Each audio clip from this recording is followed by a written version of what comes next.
시청자 여러분 안녕하십니까? 김동수입니다. 서울중앙지방법원 쥐기현 부장판사에 대한 논란이 계속되고 있는데요. 오늘 대법원의 그 윤리감사관실이 알린 내용을 여러분들에게 전해드리겠습니다. 더불어민주당이 쥐기현 서울중앙지법 부장판사의 룸사롱 접대 증거라며 공개한 사진 3장에 대해 지 부장판사가 해당 사진은 접대와 관련이 없다는 자료를 대법원에 어제 제출한 것으로 전해졌습니다. 오늘 조선일보에 의하면은요, 지 부장판사는 민주당이 공개한 자신이 찍힌 사진 등에 대해 당시 후배들에게 밥을 사주고 헤어지기 전 후배들의 요청에 따라 찍은 기념사진이라고 대법원 윤리감사관실에 해명한 것으로 알려지고 있습니다.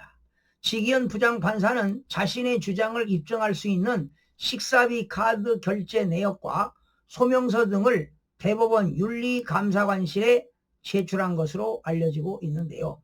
민주당은 지난 19일입니다. 지 부장판사가 남성 2명과 어깨동무를 하고 찍은 사진 1장, 해당 장소 내부 사진 1장, 외부 홀에서 여성들이 앉아있는 사진 1장을 공개하면서 룸살롱 접대 증거라고 주장했습니다. 사실은 이 사진만 가지고 하는 게 아니라 정확하게 언제 어디서 누가 어디서 무엇을 함께 했는가 이러한 자료를 제출해야 되는데 뜬구름없이 그냥 사진 제출했다고 말이죠. 자, 지 부장판사가 제출한 소명서에 따르면요, 해당 사진은 2023년 여름입니다. 지 부장판사가 가끔 교류하던 지방의 법조계 후배들이 서울에 올라와 만나서 촬영한 것이라고 합니다. 당시 쥐기현 부장판사는 후배들과 함께 저녁 식사를 하고 밥값을 직접 결제했다고 합니다. 그러나 집에 가려는 지 부장판사를 술 한잔 하고 가자며 후배들이 인근 주점으로 데려갔다는 것이다. 그러나 주점에서 후배들이 오랜만에 만났으니 사진이나 기념으로 찍자고 권유해 사진은 찍게 됐고 술자리 시작 전 지 판사는 귀가했다는 것이 지 부장판사의 입장입니다. 사진이 찍힌 주점은 라이브 카페라고 불리는 주점으로 지 부장판사와 후배 일행이 식사를 한 식당 인근에 있었다고 합니다. 식품위생법상 룸사롱은 일종 유흥주점인데 해당 장소는 2종 단란주점으로 내부에 단체석이 있는 방 3개와 공개된 홀에 테이블 4-5개, 노래를 부를 수 있는 피아노, 기타, 스크린 등이 갖춰져 있다고 합니다. 당시 지 부장판사는 식비 비용만 결제하고 술자리 시작 전 자리를 나와서 술값은 누가 얼마를 결제했는지 알지 못한다고 소명한 것으로 전해졌습니다. 자, 룸사롱은 일종 유흥지점이지만 지기현 판사가 후배들과 간 거는 2종 단란주점입니다. 단란주점. 자, 민주당은요, 지 부장판사 사진을 공개하면서 촬영 시점이 작년 8월쯤이라고 했는데 지 부장판사가 대법원에 해명할 때와는 1년 정도 차이가 납니다.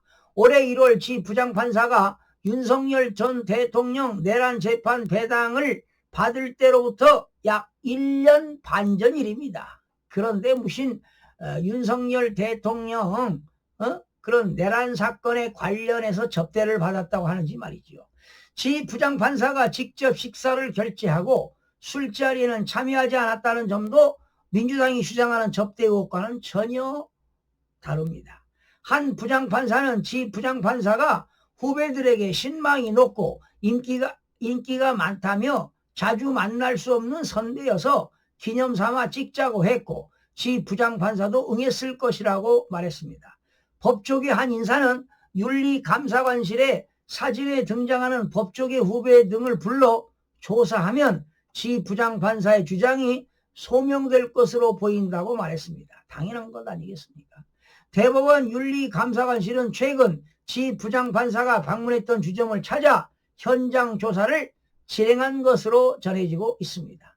법조계에서는 지 부장판사와 사진을 찍은 동석자가 직무와 관련이 있는지, 당일 비용은 누가 얼마나 결제했는지가 비여부를 가르는 기준이라는 분석이 나옵니다.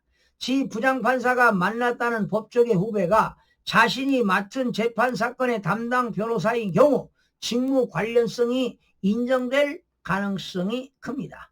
직무 관련자에게 금품과 향응을 받는 것 청탁금지법 따라 금지돼 있지요.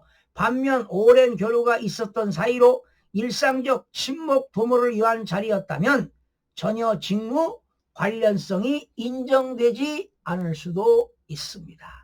뭐 그럴 리가 없겠습니다만은 직무와 만약에 관련이 없다 하더라도 같은 사람으로부터 1회에 100만 원, 연간 300만 원을 넘는 금품 등을 받는 경우는 청탁금지법 위반이라고 볼 수가 있습니다. 직무와 무관한 사람에게 받는 접대가 불법인지 따질 때는 발생한 총 비용을 참석자 숫자에 따라 나눈 뒤 개별적으로 100만 원을 추가했는지 안 했는지 여부를 따지는 것이 바로 대법원 판례라고 보시면 되겠습니다. 자, 지기현 부장판사가요, 이거를 지금